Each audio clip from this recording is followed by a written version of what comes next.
Hello everyone, how are you today? I hope you're having a good day so far. If you're new to my channel, my name's Taylor. I live in Baltimore, Maryland, and on my YouTube channel here, I generally feature content that's focused on knitting and spinning. I'm also an avid gardener. This channel is just generally what I'm up to and how I do things. So if you're interested in continuing that saga of events, do please subscribe. It helps me so much in growing my channel here on YouTube. And if you want notifications for when I have new content uploaded, you want to ring the bell so that you get those notifications in your pipeline.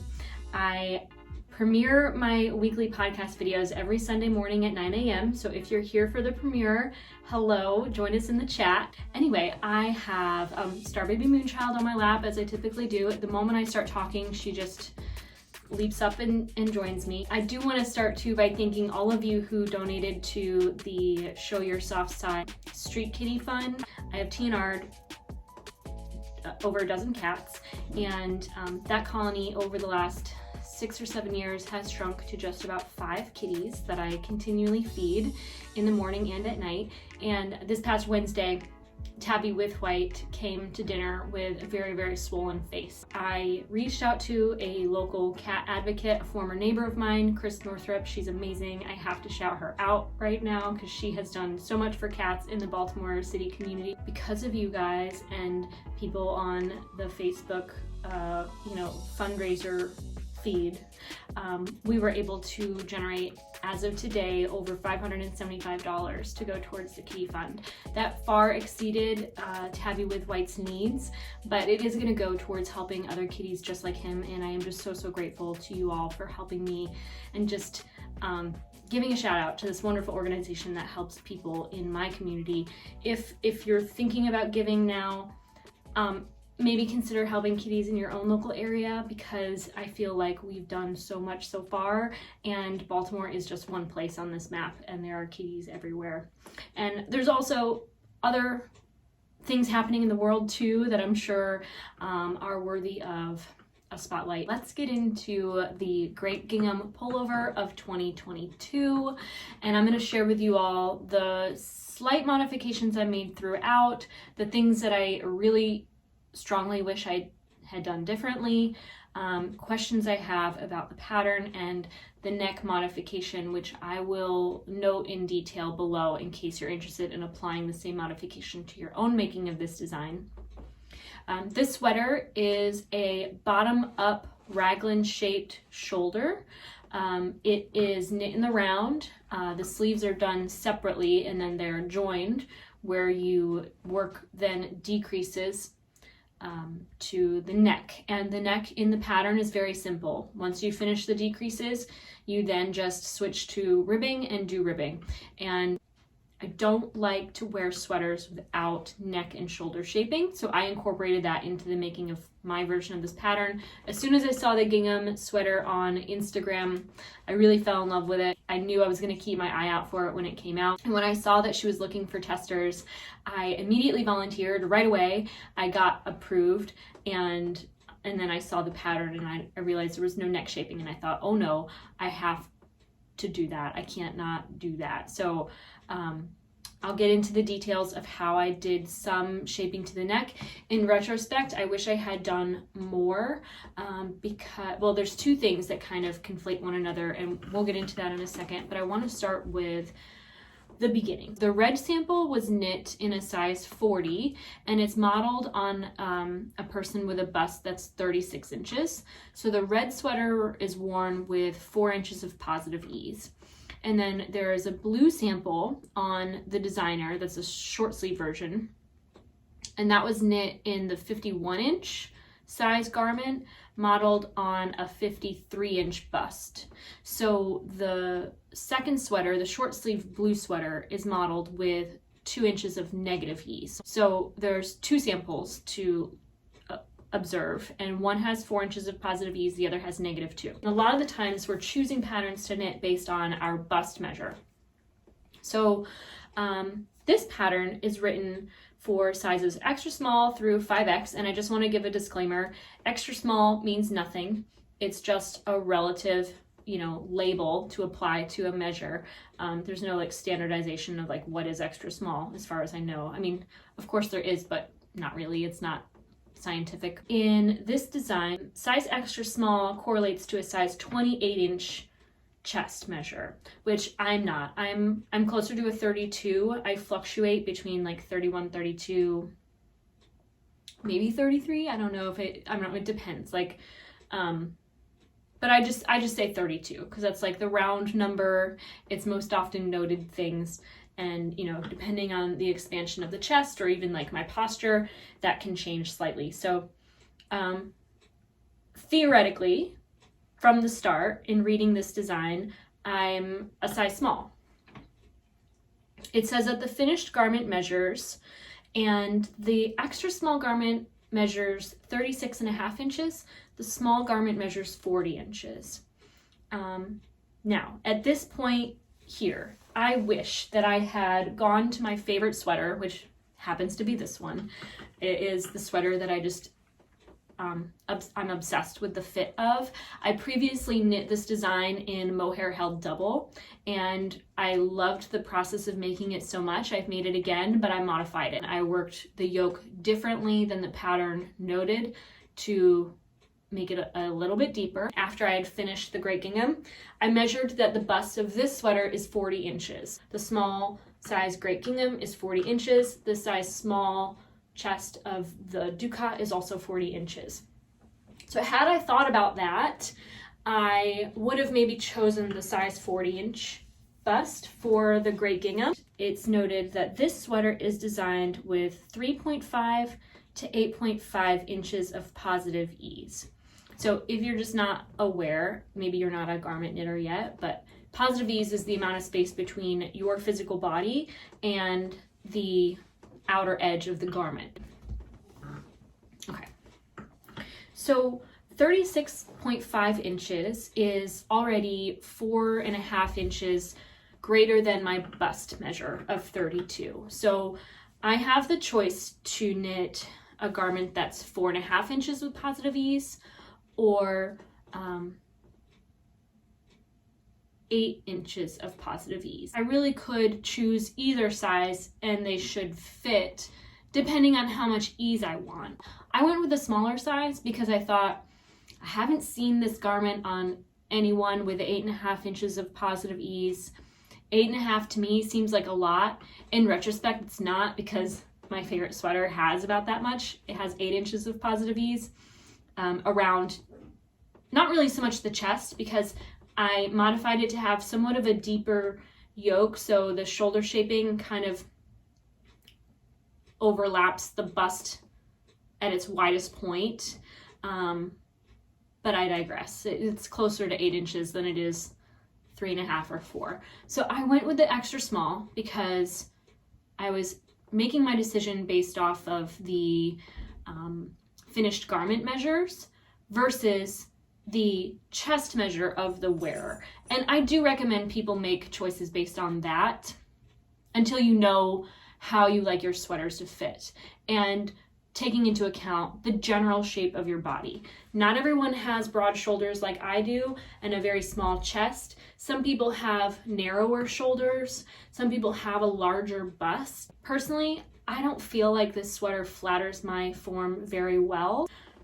I don't want to move Star Baby because she is the queen, but I'll at least move my hair out of the way for once. When I'm wearing this sweater, you'll see that it has this little bit of a fold that happens here, where the front kind of folds in on itself, and it has this kind of sharp line.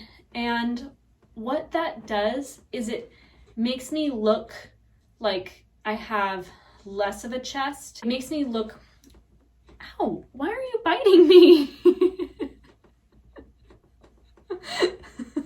This garment yoke is not as deep as my body would like it to be. It feels like it's kind of a little high up in the armpit area. I think that it actually, I don't think it doesn't fit. It just doesn't fit according to my own personal preference. I like a little bit of extra room there. And I don't know if it's that reason or it actually is a little too small. I feel like I have to pull it down a lot. And not just for the purpose of removing it from the armpit, but also off my neck, which, as I mentioned, I did add modifications to lower the neck. So theoretically, I shouldn't have to struggle with that as much as someone who's following the pattern might, but I just feel like I still need to pull it down away from my neck a little bit more. And if I could go back, I would have maybe done the neck shaping half a repeat lower. I wish I knit the size small, but at the same time, I really don't know, because I don't know I want a sweater like this one worn with so much positive ease in its design. I was really hoping to have a garment that fit more like the models, that was 4 inches of positive ease, but also fit me in the yoke. Theoretically, I think I could have gone back and worked different decrease rates. I don't want to give too much of the pattern away, but this raglan shoulder shaping was worked differently than any other raglan shoulder shaping I've worked for my size before. In the Gr8 sweater, if I'm not mistaken, the increases were worked every other round the whole way through. In this pattern, they were worked every round for a number of rounds, and then they were worked every other round for a different number of rounds. And I think that it's the difference in decrease rates that brings the fabric in at this kind of fold here that you can see. And I feel like because of the size of my bust, it's quite flat. I'm a little flat chested. The way that the fabric rests in that area where the decrease rate is every round, it just looks even more flat. I kind of feel like a little bit of a child in this garment. We're going to take a step back for a second to talk about the sleeves. I knit the sleeves according to the pattern. It says to knit until you have, I'm just going to say 18 inches. I hope that doesn't give too much away. I have 11 repeats of the chart in my sleeve. So the gauge is 26 rows per 4 inches. So if I knew math, that would be 6.5 rounds per inch. And I did 11 repeats of the chart. The chart is 10 rounds. So I did 110 rounds. If I divide that by 6.5, I have 16.9 inches. The cuff, let's just say that the cuff is an inch. No, yes. Okay. So that's 18 inches. So theoretically, my 11 repeats of the chart should add up to everything, but my sleeves are much longer than they should be, like probably 2 to 4 inches too long. They, when just kind of nice and flat, the sleeves come to my middle knuckles, and so I think I would have removed 2 repeats of the chart and had them stop right here. Generally, I add 2 inches to any sweater sleeve length because I find that the elbow really eats it up. But it seems that, and I don't know if this happens all the time, but the smaller circumference can kind of stretch out the gauge a little bit. It's like the long and narrowness of the fabric and the knit of the fabric changes the way the gauge will block out. It doesn't block out as short as the shorter, wider circumference fabric is made, if that makes any sense. So I followed the instructions. I have sleeves that are a little bit too long. Taking 2 steps back before I get into the details of how I modified the collar, the very first modification I made to this pattern was with playing with gauge. So I got gauge for the sweater using size 7 needles. I used size 7 needles throughout knitting the sleeves in their entirety, as well as the yoke and about half of the body. I thought because there's no shaping to the design, it's just knit straight, I would add a little bit of shaping by changing gradually the size of my needles. The sweater recommends using size 4s for the ribbing and size 6 for the body. And I decided I would still use size 4s for the ribbing. They don't make up a huge amount of the design. It's just, I think, 1.5 inches, maybe 2 at the bottom. And I went from size 4 needles to size 5 for 1 repeat. And then I switched to size 6 for 2 repeats. And then I switched to size 7 to work the rest of the garment. And I thought that that would just give it a little bit of a pulling in to gradually transition from the size 7s to the size 4. I certainly could have used 5s and done the pattern exactly as it was mentioned, but I was hoping to just bring in the sweater the tiniest bit at the waist to provide some amount of waist shaping to this garment. I am a person that doesn't have a lot of natural curves, so anything I can do to give curves to my garments will better flatter my form. You can tell that the modifications I made to working different needles really didn't do all that much in terms of shaping. If anything, it just made it appear even more straight.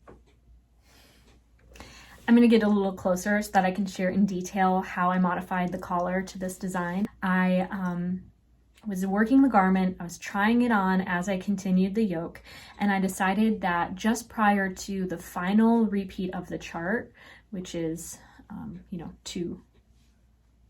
two squares deep, I marked with a stitch marker on both sides 25 stitches. So that's 5, 10, 15, 20, 25 stitches. And I worked in pattern. At the very first round of the last repeat, I bound off those 25 stitches. I just did knit, slip one over, knit, slip one over, all the way across. I worked in pattern back to beginning of round, and then I worked in pattern back around to the stitches I bound off, and I cast on alternating colors 9 Steek stitches. So I worked main color, contrast main, contrast main, contrast main, contrast main, and worked in pattern. And then I decreased on either side of the Steek using knit 2 together on the first half and then slip, slip, knit on the second to shape from here to here. So this collar has a little bit of a almost like hexagonal shape to it. It's not like a perfect circle. It's my first time modifying like this, so it's not absolutely perfect. Like I said, I wish I had gone down just a little bit more. That would have allowed me less of a sharp kind of corner to turn right before the raglan shaping. So I would have maybe done it a more gradual dip, and that would make it more round. And every other round I worked decreases along the side before working the Steek. None of the decreases are worked in the Steek stitch section. So the 9 Steek stitches stay 9 stitches, and I'm decreasing at the edge of the garment. Then I complete the pattern as it's written. Of course, I don't end up with the same number of stitches at the end because I've bound off 25 and then I've decreased at the sides for shaping. Also in the pattern, you already have all the stitches live on your needles to then work the ribbing, but I have to pick up a knit along this section here where I did the Steek in the front half where I bound off. I picked up a knit with the main color, and then because I had more stitches on my needles than I wanted, I tried to pick up the same number of stitches that the pattern suggested, and I found that I actually needed to work far fewer stitches than the pattern recommended for the ribbing. I had worked the neck ribbing 3 times to get the right number of stitches, and the first 2 times I just had too many stitches on it, and it fit like it sat upright. It was too many stitches to lay nice and flat. So what I ended up doing was knit 2 together, purl, knit, purl, knit 2 together, purl, knit, purl, knit 2 together, purl, knit, purl, knit 2 together, pretty much all the way around. I was mindful to knit into the raglan kind of shoulder stitches, and then I did my typical bind off and it was finished. I know, I'm so sorry.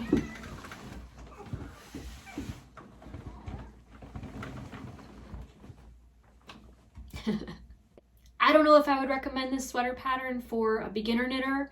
Bottom-up sweaters can be difficult to anticipate. Also, I find that the amount of positive ease to choose makes the sizing difficult. And I found the marketing of the sweater really appealing, but didn't quite add up to the instructions of the design.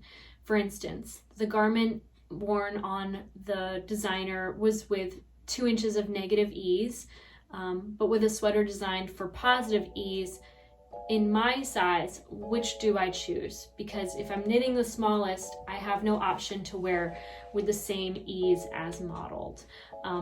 Of course, I could have done my own math and figured it out myself, as larger bodies have had to do forever. So I'm not upset about that. It's just something to consider when marketing a sweater, to perhaps choose the same amount of ease mentioned in the pattern so that it's not somewhat misleading. I'm hoping that with time, my elbows will eat up some of the length to the sleeves so that it doesn't feel quite so long. Unfortunately, because of the nature of the cuff and how you increase stitches prior to working the chart, this isn't a cuff that I can easily just roll up and wear in a different manner. I just have to scrunch up the sleeve. So I am worried that over time the armpits of this design are going to felt on me, because other sweaters I've made have, and that's one of the reasons why I like a deeper yoke to the sweaters I hand knit. The combination of moisture and heat and friction are all you need to felt wool, and those elements are certain in this area. In fact, I notice it like every time I wear this sweater, I can feel moisture at the armpits because they just fit so close to my body. So it almost has me wonder whether I should rip it out and use the yarn for something else. But you know, the sweater, it's not unwearable. It's certainly a gorgeous piece, and I do like to wear it. I'm just afraid it's not going to last me for very long. There's that. I want to thank you all so much for watching this episode of the Thread to Mend podcast. If you want to find me on social media, my name is Taylor E. Owen on Ravelry, Instagram, and Twitter. You can find me on TikTok as Taylor Knits. Again, I want to thank you so much for watching. I hope you have a wonderful day and that you all take care.